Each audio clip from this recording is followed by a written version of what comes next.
Hi friends, this is Venkatesh again, and you are watching me on this episode of the 15 minute.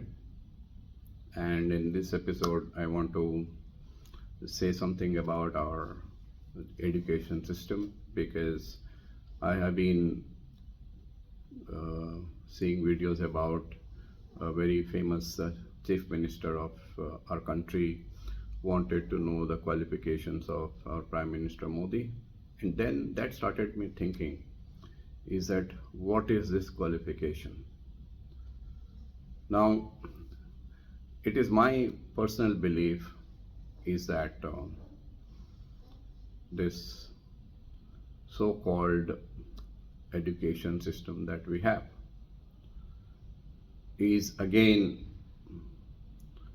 something which is donated by our rulers, the past rulers who ruled 150 years or more, and they wrote history, they wrote everything practically.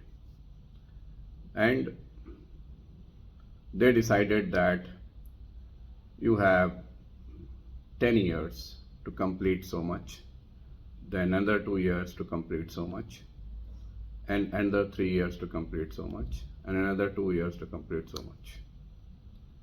Okay, so we have 10th, we have intermediate, and we have graduation, you have post-graduation. And I suppose that that's that famous chief minister who was referring to this kind of education system. And he says that our prime minister should produce a certificate.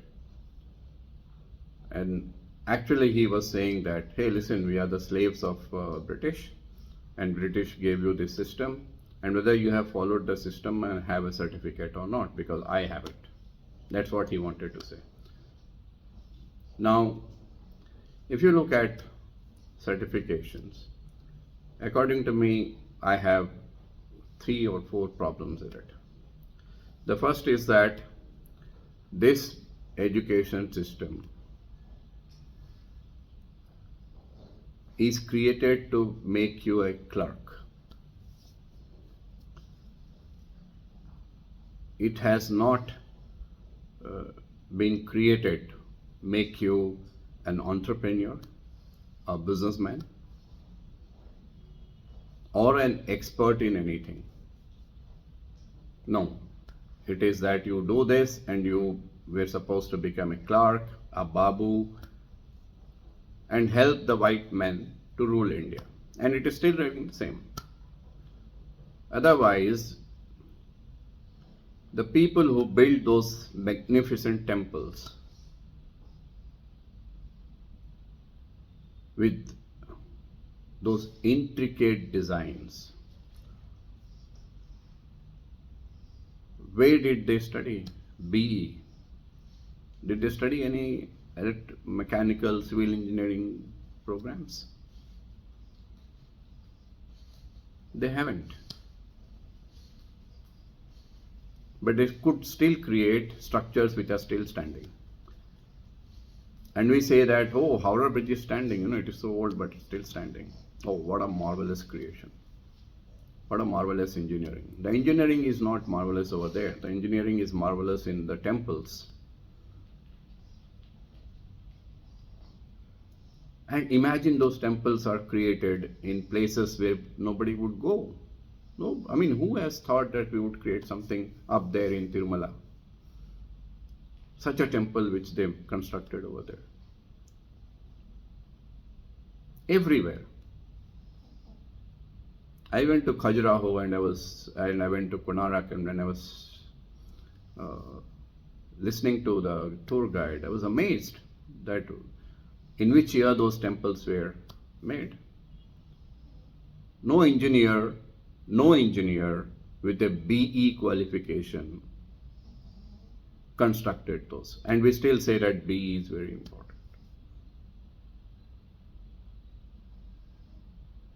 And we still believe that that kind of education system should be there.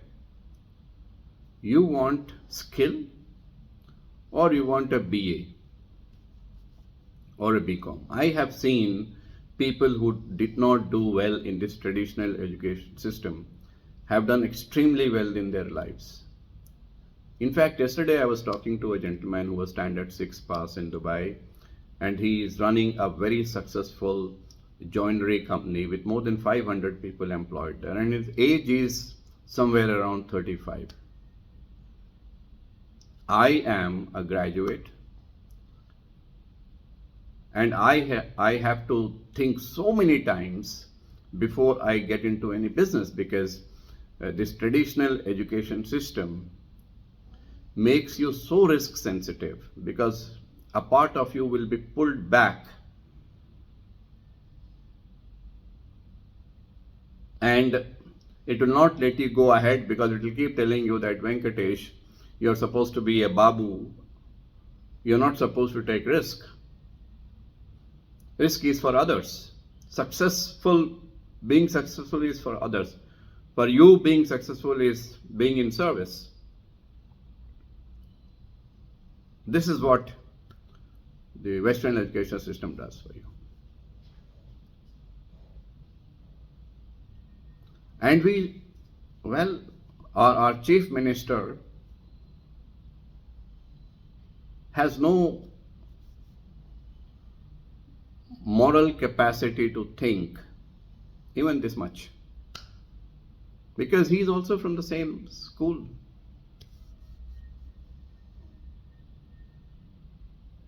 You want a good ruler, a ruler with a vision,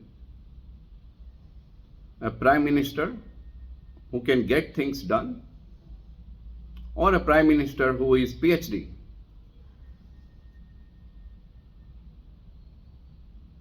I don't mind, and we should not mind whether the person can speak in English, can sign in English, can do something in English. No. We should only be bothered about whether he can take the country, that is India, that is Bharat, unite people across religions, and make sure that it is safe and prosperous for Indians. If that is there, I don't care whether he is even 10th pass or he is 4th pass. I don't mind that. Yes, if he respects others, if he makes responsible comments during his debates, I am okay. We should be okay with that kind of a ruler or that kind of a prime minister.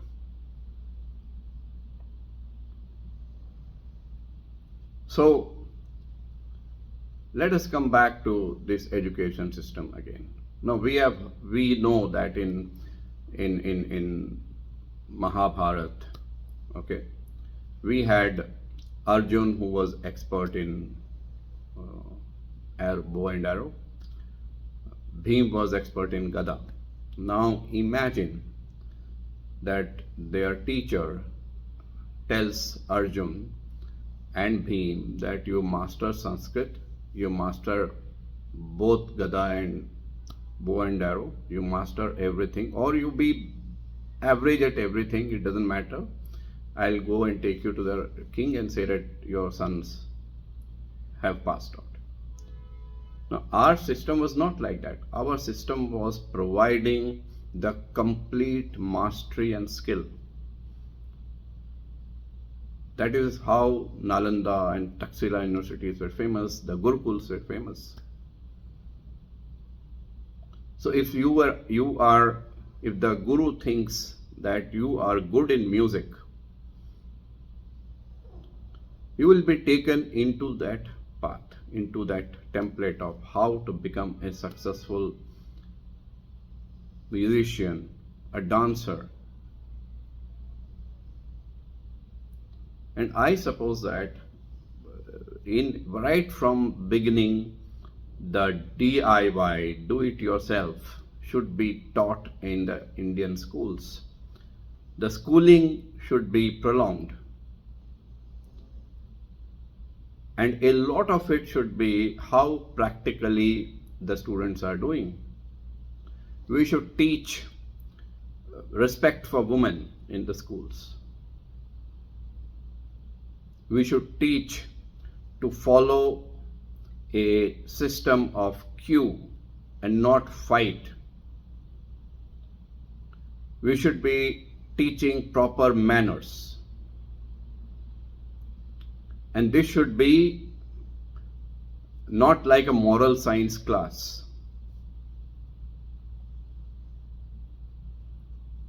Okay, this should not be a moral science that I used to, and I don't know how many of you would have undergone the moral science class where you will be taught jhoot mat bolo, chori mat karo, and then in the exam you will have to express the same thing and you will get marks and everybody will be happy. No.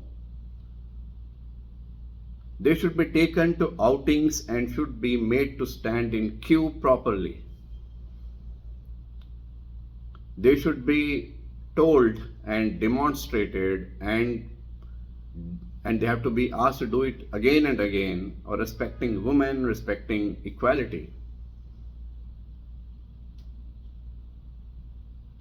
And there should not be anything called as exam, because exams are what? You study the last 4 or 5 days of exams and you will get good marks.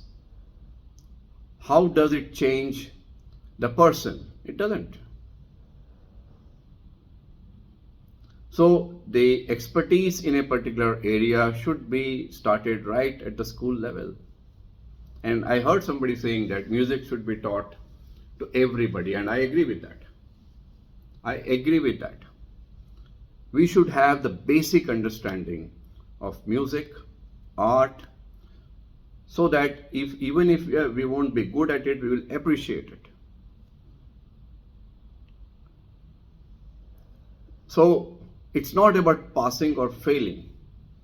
It's about learning. And yes, there could be a place where you say that how do you then, know that yes, this stream is good for this particular student. Let them choose. So you start the science stream from as early as standard 4, 5 or maximum 5th. And by that time you will know that yes, this kid is good in maths. And you have that option of taking subjects that we want. You could take history and maths together. But no, we have a science stream where you have BSc with only 4 subjects. Yeah? Mathematics, physics, chemistry, biology. So if I want to take music, maths and sociology, I cannot do it. No, that option is not there because British didn't have that option, so we don't have it. And we didn't want to change it because change needs serious thinking, and for the first 60 years there was nothing done apart from corruption. So it corrupted our complete system. Complete thinking is corrupted. Yes. And now it is taking time to rewrite, to reproduce, to basically reorganize various things that are required in the education system. It will take some time. It's a painful process. But I would agree with Sadhguru's Gurukul system that he has and some other Gurukul systems they have. We should produce skilled manpower. That is very, very important. Not apes. Thank you very much.